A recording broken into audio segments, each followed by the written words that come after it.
everyone, I'm back. This is 2.2, solving systems of linear equations using substitution.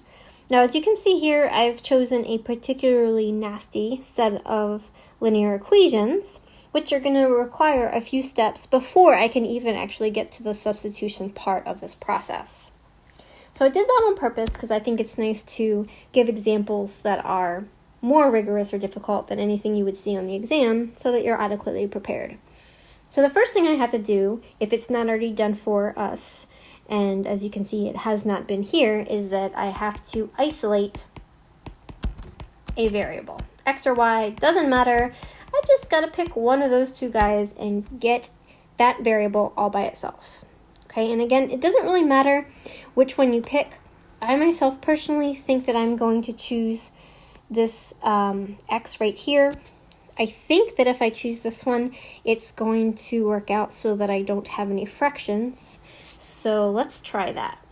Okay, again, there's not a right or wrong answer as far as which variable you pick to isolate. Okay, so the first thing I'm going to do here to start isolating my X, remember this guy, he's the one that I'm trying to get all by himself. Okay, so I'm going to subtract 4y from both sides of the equation. And then I will have, 12x minus 4y. And then I'm going to divide both sides by -2. And then I have x equals -6 plus 2y.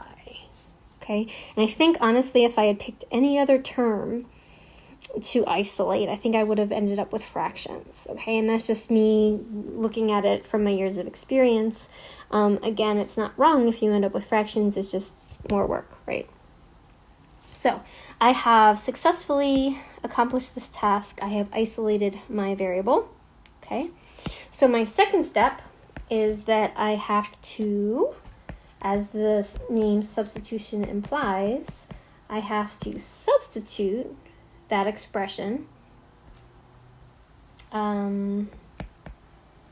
Substitute the isolated variable, okay, into the other equation. In other words, the equation that we haven't really touched or messed with yet.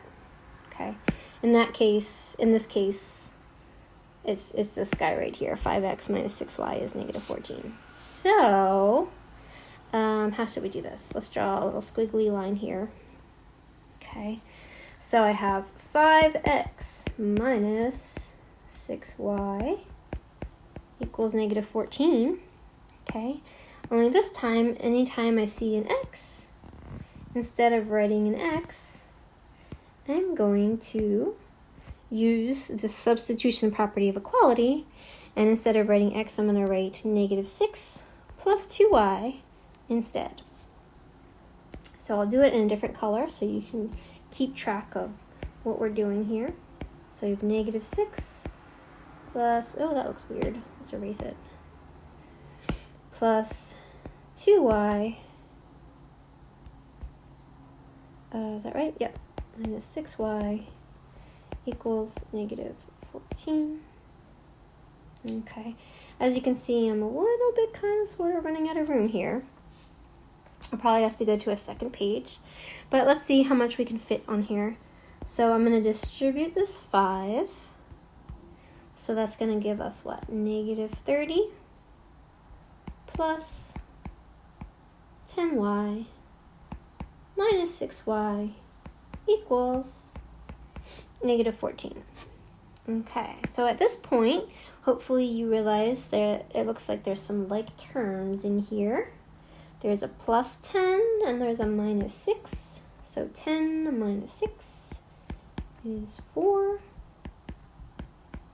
Okay, so then I am going to add 30 to both sides.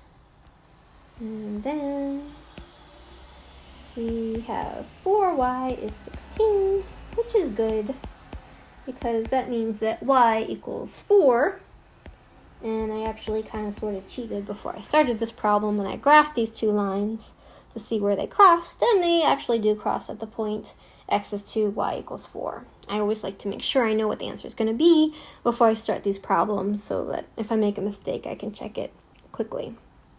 Now, it would be so nice if we were done and we just filled up a whole page with information, but as you can see, right, we're only halfway there.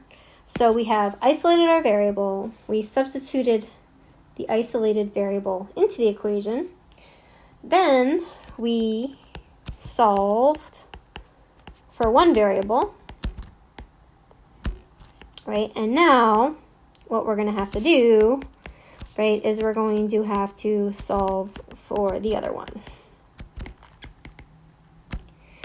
All right, so we're going to use the fact that we just found, right, y equals 4, and we're going to go back to our original equations.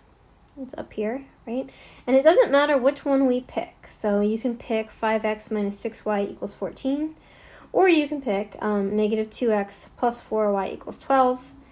I think that I'm going to pick this one just because the numbers are a little bit smaller and maybe easier to work with, okay?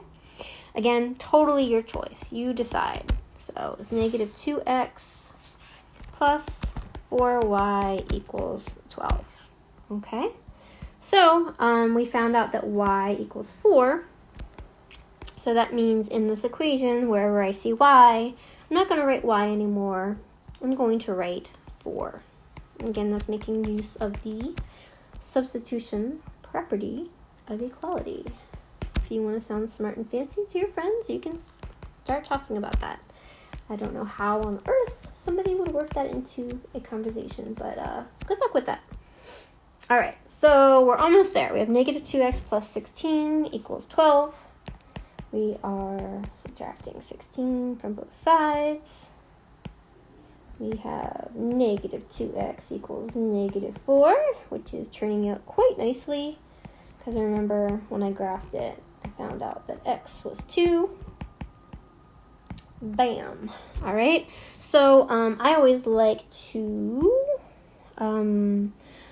write out my total answer all together. If you ever take any of my tests, if you are ever so lucky, you know that I always put little boxes to write your final answer there, just because it makes it so much faster and easier to grade, okay? Another thing you could do, don't have to, but you could, is you could write it or express it as an ordered pair, right? Where this is, right, 2 is x and 4 is y. Another option. Don't have to, but you can. All right, guys, that's it for now. I'll be making some more videos, so stay tuned.